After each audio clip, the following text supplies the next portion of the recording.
আমাদের স্যারে স্টিক কেবলের লাইন টানতেছে।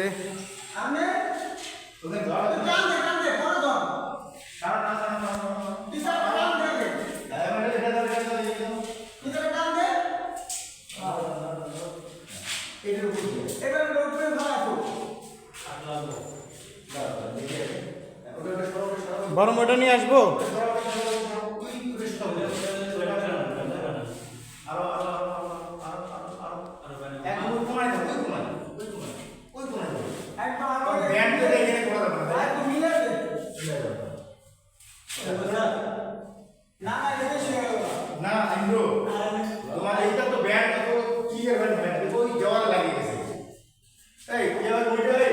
বড় মোটা নিয়ে